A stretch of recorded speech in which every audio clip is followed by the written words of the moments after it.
When police walked into Ben Renick's snake facility, they expected to find a deadly reptile on the loose. After all, his brother had said on the 911 call that a snake had killed him. But when they approached Ben's body, they quickly realised that this was not a snake accident. This was an execution. This is Red Rum, stories about the true victims of crime. I upload a video episode on Monday and a podcast exclusive on Thursdays, so make sure you're subscribed so you never miss an episode. Okay, let me prelude this by saying this case is a bit of a wild one and there is a lot of conflicting evidence out there. There is an Oxygen article that is quite detailed, but a lot of the information in there did not match up with what I found in a documentary where the victim's brother speaks about his lived experiences of what happened. So where that happens throughout the case, I try and give you the most corroborated version, but occasionally there are some conflicts that I just couldn't confirm either way, so I'll let you know if they come up. Ben Renick was passionate about snakes, so much so he started a business in snakes. To be honest, I had no idea about the snake breeding business, especially in the US, but this was the kind of thing where Ben would get literal requests for how people wanted these snakes to look, how they wanted their markings to look, the types of colours they were. And he would specifically breed these snakes together to create the perfect custom snake for his customers. And because of this, he had a loyal customer base and he was selling snakes for a lot of money. Some of them would go for $25,000 for one snake. So this is big money business for Ben. And he also is quite personable. He's friendly, he's chatty. And so his customers really liked him and his business was big. Now, to really understand Ben, we have to go back a little while to his childhood. So we'll go back to the 1990s. And Ben lived with his brother Sam and his mum and dad, and the family had a lot of money. Things were going really well for them. They really didn't want for anything. But then, somewhere in the early 1990s, everything shifted, and that was because there was a huge fire. There was an explosion that happened on their farm and on their land, and it completely destroyed their entire house. This was, of course, tragic in itself and very traumatic for the family, but it was made even more stressful by the fact that they didn't have anything else. So when their house exploded, they were used to having money. The parents owned this pet food company, but when the house exploded and everything kind of went up in flames, they didn't have any kinds of backups. And so they had to start again from scratch. And they started building their brand new house on this land. But from the time of starting that build to completing it, it took 10 years. And so for this entire time, they were actually living in a trailer on the property. So it was a big shift for the entire family. And the reason that they kind of had to start from scratch and had to do it all themselves was because the insurance company actually wouldn't pay out. And this is because they determined that the fire was most likely intentionally set. And I could not find any more details or information on that. It's clear that charges weren't filed, so it's difficult to say why this happened or how this happened, but what is clear is that the insurance didn't pay out, and so the family is really starting from scratch here. And on top of this, money's about to get even tighter because Ben and Sam's mum, Charlene, was diagnosed with an aggressive form of cancer, and she had a lot of medical bills that came with this. She ended up passing away in 2008. And Ben really struggles with this. He struggles with losing his mother.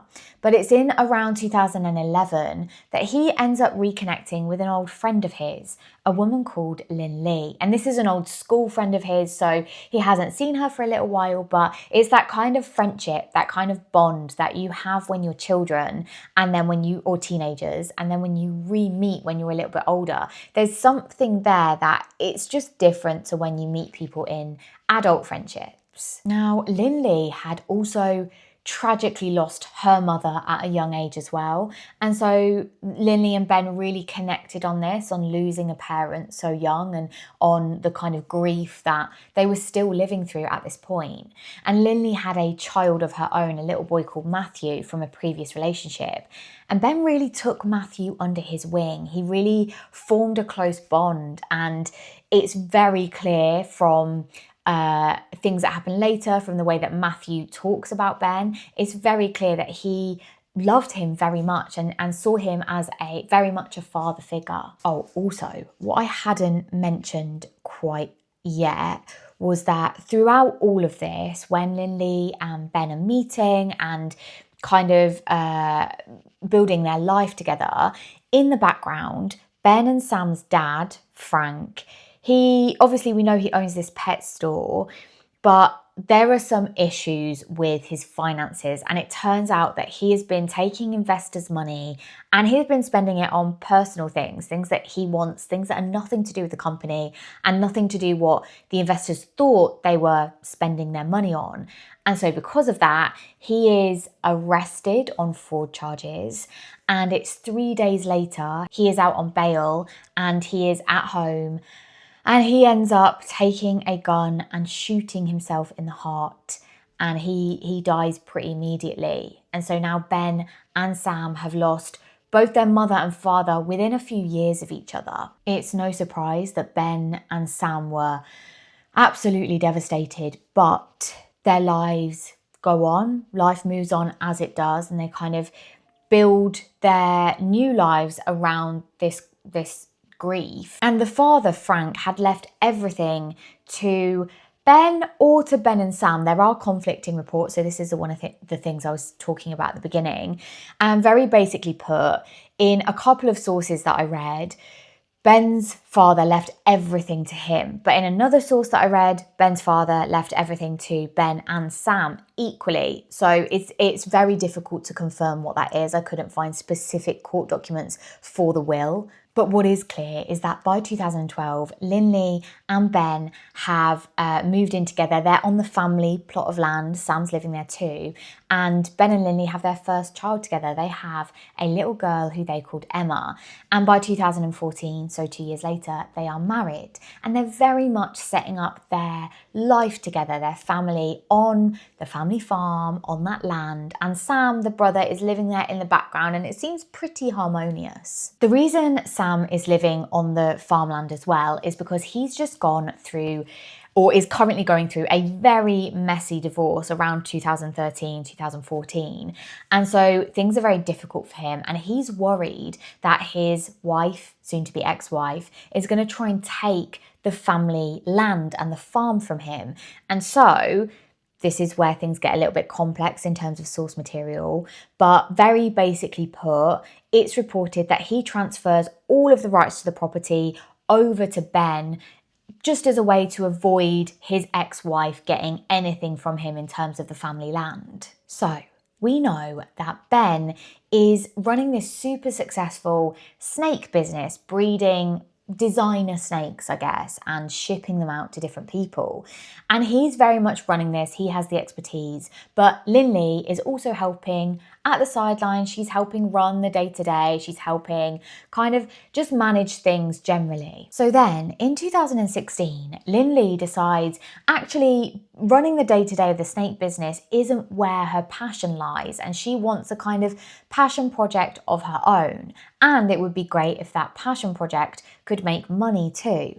And so she used to be a masseuse. She trained in being a masseuse. She really enjoyed it, but she also enjoyed other beauty treatments as well, doing nails, doing hair, things like that. And so she decides, and her and Ben decide, to set up this spa business that she will run and she will own. And it very much is bankrolled by Ben, by her husband, but she is determined that she will make money from this and it will be profitable. And so the spa, Ascension Spa, is opened. It's this space with white walls and green accented cushions and curtains and plush leather chairs and like wood accents as well. The next thing that happens in the case is on June 8th, 2017. Linley is working at the spa when her phone starts to ring. So she picks it up and it's the school saying that Ben never turned up to pick the kids up. Now this is concerning because it was Ben's job that day. He'd never missed it before. So she kind of starts thinking, where is he? What's going on? Maybe he got holed up, but it is weird that he's not called. And so she texts him at 5:50 p.m. saying, where are you? At least call me and let me know you're okay. And then she darts over to pick the two children up from school, from preschool, and then she decides to go to the snake facility to go and see if she can find Ben for herself. And so Linley arrives at the snake facility at around 6:30 p.m. She leaves the kids in the car, gets out, and heads towards the door of the snake facility building. She walks inside, and then immediately she can see just to the far edge on the floor is Ben, and he is lying in a pool of blood. And the next thing we know that happens is that she calls 911 and she is hysterical, she's crying, she is absolutely distraught and thinks her husband is dead. She stresses she doesn't know what has happened, he's just lying in a pool of blood and she is hysterical. So at this time, she's on the phone to 911, but Linley has also managed to get Sam, Ben's brother, to come and see what's going on. And Sam takes the phone off of Linley and says, it's a snake attack. A snake has attacked my brother. And so when the police arrive, obviously they think that this snake attack has happened. And so they're going in and they're being incredibly cautious, or as cautious as they can be. But I must stress the kind of layout of this facility is that there are boxes on boxes on boxes piled high, filled with these massive, massive snakes. But this whole time, Linley is saying, no, it wasn't a snake. None of our snakes would have done this. They're not like that. They're not aggressive. They're not going to kill someone. So police do end up clearing the building, the facility, and they don't find any escaped snakes. But of course, the doors were open. So it's very possible that one or more snakes could have escaped out into the open and they just don't know what's missing or which snakes are missing right now. After they have cleared the building of snakes, or as much as they can do, they make their way over to Ben's body. And it becomes clear very, very quickly that this was not a snake attack. Ben has been executed by gunshot. It turns out Sam was wrong. He had assumed a snake had gotten to his brother, but on closer inspection, there are bullet casings underneath Sam's body. And he's been shot a total of 8 times in his back and in his head. And there are contact wounds, so the muzzle of the gun contacted the back of his skin on his head and he had died pretty much immediately. Again, this is a piece of information that is conflicted in different reports. It's either 6 or 8 times, but I saw the number 8 reported a number of times, so we're going to go with that for the number of shots. The officers have to try and determine what the motive would have been for killing Sam. And of course, they're in this snake facility. They know there is a lot of money here. Just the snakes alone are going to be worth hundreds of thousands of dollars. So they're thinking potentially there's robbery, but as far as they can see, nothing is missing. And once they go through the inventory and the snakes, they realise that that's true. No snakes have been taken and nothing else of note has been taken either. Once they realised that, they knew they were going to have a rethink. And so they start looking at the people closest to Ben. And of course, they wanted to start with his brother, Sam, the person who said that a snake had done this. So the first thing police look into is Sam's possible motive. Now, we know that there are conflicting reports about who the farm was left to, whose name it was in. But at this point, it is very, very clear and factual that the whole entire farm was in Ben's name. Now, allegedly, and according to Linley, the reason that the farm was fully in Ben's name was because Ben and Sam's father, Frank, had left it entirely to him. Allegedly, Linley told officers that Sam actually was pretty pissed off when he found out that he wasn't in the will. He wasn't going to inherit the farm and the family land. And he said to Ben, look, you need to put me in, you need to give me equal ownership. This is mine as much as it is yours. But then Ben had said, no, my dad left it to me, not us. And so I don't want to jeopardize my family. I don't want to jeopardize my business. So no, I'm keeping it in my name. There is footage of police questioning Linley specifically about this point and saying who would have financial motive or any motive when it comes to killing Ben.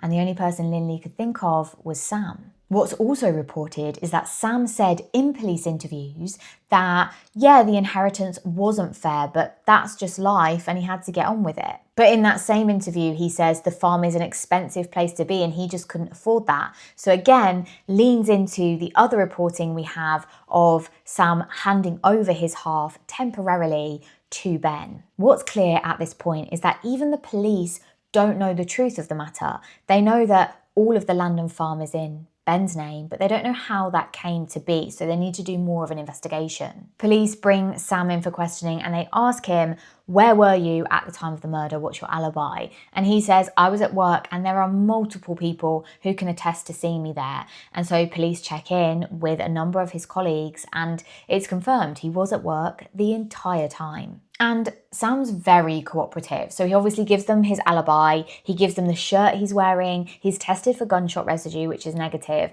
and he even agrees to take a polygraph test, which he passes. So as soon as that alibi comes back as well as being clean, then he is ruled out. And I've got to stress, the investigation in this case went on for a long time. In fact, it's cold for 2.5 years. And that's not through lack of trying. The police do have suspects, in particular one suspect, but they just don't have the evidence that they would need in order to get a conviction. And so for this 2.5 years, officially the case is cold and they're just kind of continuing with the investigation, trying desperately to get more evidence. And naturally, the police's instinct and intuition turns them inwards again and they start looking at Ben's wife, Linley. They know that from the outside, they have this very happy marriage. They have 2 children. They're living in this beautiful plot of land, this beautiful farm. They've got their own thriving businesses. Everything seems to be going okay. Now, admittedly, Linley had started to withdraw from Ben's family and friends, especially over the previous 2 years that the investigation's been going on. But all of the family and friends just put that down to grief. She's just grieving in the only way she knows how. And if that means she needs to take a step back, she needs to withdraw, then that's absolutely fine. And they let her do that. Even so, police are obviously going to take a thorough look into Linley. And as part of this, they bring her in for questioning and they ask, would you take a polygraph test? And she says, yeah, sure, I've got nothing to hide. So she sits down, takes a polygraph test, and the results come back and they show that she has been deceptive. And so they confront her about this and she has no explanation. She doesn't know why. Maybe she was just a bit nervous, just the thought of doing a polygraph test, the thought of trudging up all of these feelings and this grief that she has around Ben. But other than that, she really doesn't give any kind of explanation. What's also clear is that in terms of Linley's spa business, we know Ben had been bankrolling that. And this was the source of some very heated arguments for the couple. And actually, towards the end, just before Ben died, this had really pushed a wedge into their relationship and things had started to become very, very rocky indeed. And around 6 months after Ben's murder, police were tipped off to something that appeared on Linley's Facebook.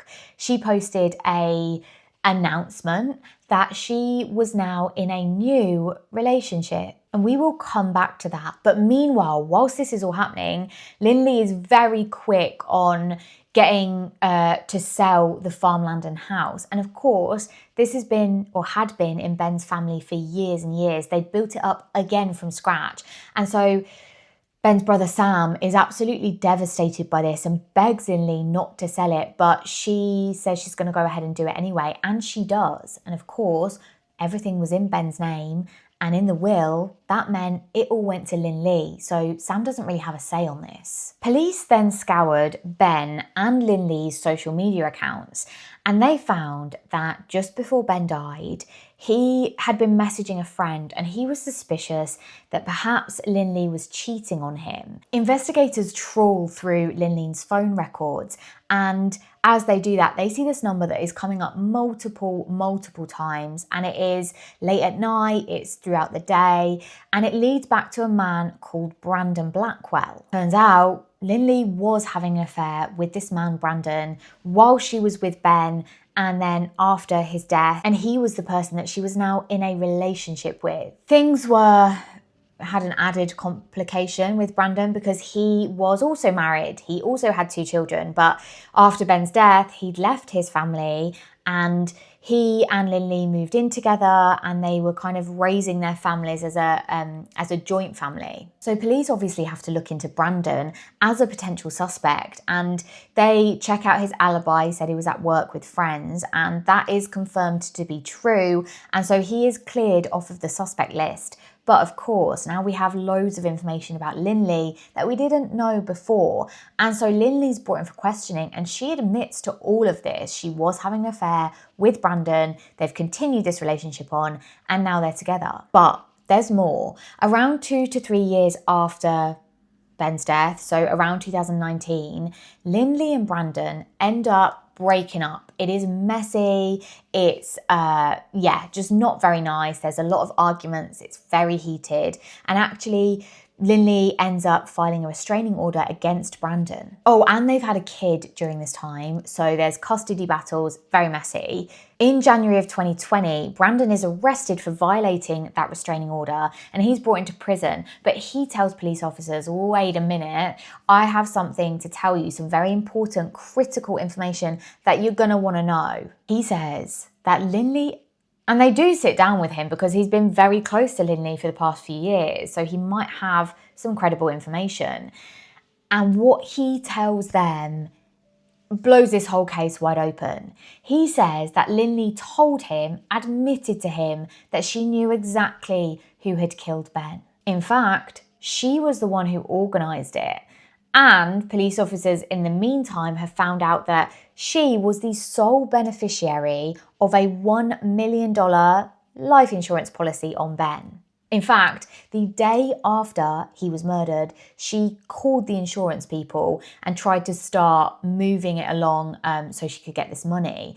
Now, when they got in contact with police and found out that Linley was potentially an unofficial suspect, they held off paying her that amount. But that's not all the information Brandon has. He does have specifics. He says that Linley's co-worker, the employee that she had as the manager of the spa, a woman called Ashley Shaw, she had actually helped the murder plot happen. She helped Linley get access to a drug called Percocet, which in large doses can cause extreme drowsiness, dizziness, confusion, muscle weakness, slow heart rate, coma, and in some cases, even death. According to Brandon, Linley had told Ashley that she was experiencing domestic violence at home. Ben was abusive to her. She said she didn't know how to get out of the relationship. Ben had resources that she didn't. He would be able to get custody of the kids, and she didn't want to leave them with him because he was violent. She shows Ashley bruises that allegedly she got from Ben. She says he tried to rape her while she was sleeping. Of course, all claims that Ben can't speak to now. And so, one afternoon, after Ashley had given Linley these Percocet pills, she crushed them up, and then she made Ben a protein shake and she sprinkled them into the protein shake, mixed it round, gave it to him, and he drank the whole thing. This was in an attempt, allegedly, to poison him, but it didn't work. Instead, he just got really sick, but then recovered pretty quickly after that. And so Linley comes up with a plan B, and she doesn't want to do it alone. She needs to bring in someone else to help her. So she gets in contact with an ex-boyfriend of hers, also an ex-massage client, called Michael Humphrey. Police brought Michael in for questioning and asked how he knew Linley. He confirmed he'd known her for some time, but said they'd recently reconnected because her co-worker Ashley Shaw had wanted some stereo work done. Linley said her friend could help, and that friend was Michael. It's clear this is essentially just a cover-up story, and what we go on to find out is that Linley did at least try to hire Michael to kill her husband. And the reason we know a lot of this is because Linley's co-worker Ashley was given immunity if she agreed to testify at trial and give a lot of information that otherwise the police just wouldn't have had. Ashley reveals that Michael and Linley were together on the day of the murder and they committed that murder together. Linley had told Michael that she was experiencing awful domestic abuse, domestic violence, and so essentially he'd agreed to help her. Because of this information, both Linley and Michael are arrested. The trials go ahead separately. Michael's happens first and he is convicted of first-degree murder. But before Linley's trial goes ahead, Michael is offered a deal. So he's been convicted, first-degree murder, life in prison, no parole. But if he agrees to testify at Linley's trial, he'll be able to apply for parole. And so he agrees. And on top of that, he agrees to lead investigators to the murder weapon. So they have this solid, concrete evidence now. And he goes in hard. He says that, yeah, Linley asked me to kill her husband. And Michael says he said no way was he going to do that. He hadn't killed before. He wasn't a killer, but he did not like men beating on women. And so he would go with her when she wanted to confront him and be there as a kind of protector. Now, between police interviews where Linley said she had no idea what happened to her husband and the trial, she completely changes her story. She still denies killing Ben, but says that on the day of the murder, actually, yeah, she was at the snake facility and she was with Michael. She says she went to take the bins, the trash out, and as she did, she saw Michael and Ben walk into the snake facility. She sees Michael has a gun, and then she doesn't see anything else. She just hears a gunshot. She hears another gunshot and another gunshot, and then she pelts. She just runs towards her car. Michael then comes out of the snake facility, gets into the car, and the two of them drive to the spa where they go and see Ashley, and Ashley says, right, you need to get rid of any evidence. Linley, come in, have a shower, get rid of any evidence, and then let's just start again. Let's just pretend that you don't know what's happened. At trial, Linley is directly asked, why didn't you call 911 when you thought Ben had been shot? And Linley replies, quote, I was just trying to stay away from the thought that anything bad had happened to Ben. But Ashley told the court that Linley told her Michael got cold feet. He said he couldn't go ahead with it. He could not shoot Ben. And so he hands the gun to Linley. She takes it and then she shoots her own husband. And this story matches with what Michael says, that he said he couldn't do it and Linley was the one to go inside and shoot her husband. So Ashley and Michael's story, that's matching up. Linley's is not. So we know that because he testified, Michael got a reduced sentence, or he still got a life sentence, but he now has the possibility of parole because it's a second-degree murder charge. However, Linley is found guilty of second-degree murder, but she is sentenced to 16 years altogether. And it's very clear that Ben's family are devastated by this verdict. And even the judge says that he's disappointed in it. And he says that she got very, very lucky because the reason she's sentenced to this amount is because it is the jury's recommendation. He is legally bound to follow that recommendation. He can't do anything about it. To this day, Linley protests her innocence.